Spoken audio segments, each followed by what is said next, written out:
matutuba ni Papa nga iyang message. Kalimti na lang daw siya, siguraduhan na lang daw inyong mga kaugalingon.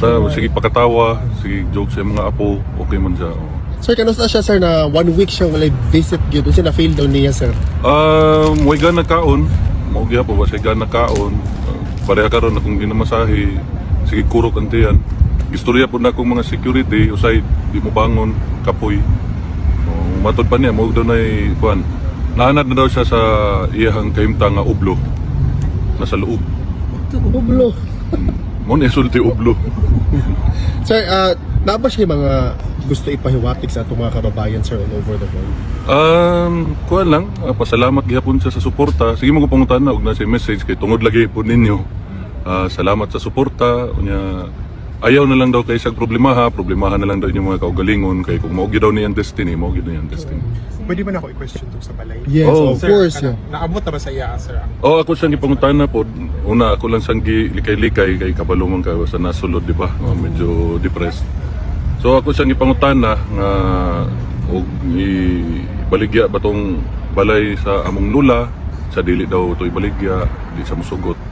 Yan nagi ako nang gidiretso nga imong balay diya sa Doña Luisa ibaligya ba ni tubag naman siya nganong nga baligya ba daw nga mo daw na pinakauna niyang balay unya si Hanilet na mo daw kaugalingong balay dako daw.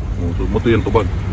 So di daw niya ipabaligya. Pero nabaligya na ni Hanilet, ako kung gipangutan na nga kung ang titulo ka kinsa murag nisulti man daw siya ka Hanilet daw murag ana. Wa po ko way klaro po yan tubag pero nabaligya na kung may mabuhat.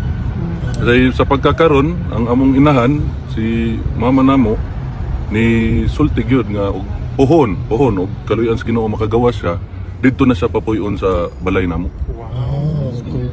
Daghan na naman may kaugalingong balay. Way balay among amahan dito pwede nang puyo sa mga balay.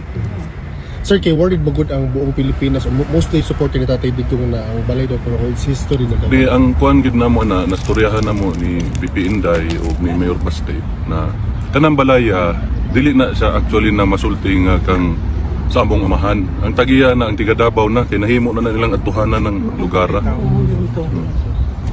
Sir, nahisigutan ba ninyo sir ni RD? Ana siya nga kuan daw. Sa iya daw mga common law wife man yang isulti. Katong kang Ma'am Jazz, ana siya nga wala man daw sila relasyon ni Ma'am Jazz kay di man daw sila igagaw. Di man sila igsuon, so wala daw sila relasyon. So sa tanang uyab po daw niya katong sa nailhan ako nga 13 ka buok des Davao. Pangita na lang daw muglain kanang daghan daw credit card. Mo na yung sulti. So doon sa pa bahin sa uyab sa common law wife unsa man. Sir, kanang mga tanan ni ko nahisigutan ba ninyo ang kanang development sa case ni VP Inday? Impeachment. Nagsiguro sa pangutan na kung si Inday nga gato ba daw Davao, ginasikaso ba daw po ni Inday ang Davao. Ako kung ito ba nga nga si Inday gaulig Davao. Gatubang sa mga imbitasyon ang ginatubang mga tao. Mura to yung pangutan na sa nangutana sa kaso ni Inday. Kung unsa daw inyong experience daw na more extended yung time diri sa Europe sir, wag ni angay na mo karon sa Europe sir. Mura na gani, memorize na gani ako mga dalan diri. Di na kay tugnaw sir. Init oy. Init gani kay sir. Digi paningot po kog masahe niya. Okay, medyo init na pud sa sulod. How's his health sir? Mo to payat na kayo. Pero tarong pa mahinoon ang panghuna-huna. Pero sir, wala aircon da sulod. Kato amang kung asa may gamiting electric fan naman na. Pero mabrihan man hinoon ang kuan ng bintana. Isa pa na pa may question ma'am, basig na kung ano lang ko, last message nimo sa mga kababayan nato. Like I said sa akong mga kapwa Pilipino, salamat sa inyong suporta sa akong amahan ug sa akong igsuon nga si BP Inday ug sa among pamilya. Salamat kaayo na matutuba ni Papa nga iyang message. Kalimti na lang daw siya, siguraduhan na lang daw inyong mga kaugalingon. Salamat. Salamat sir.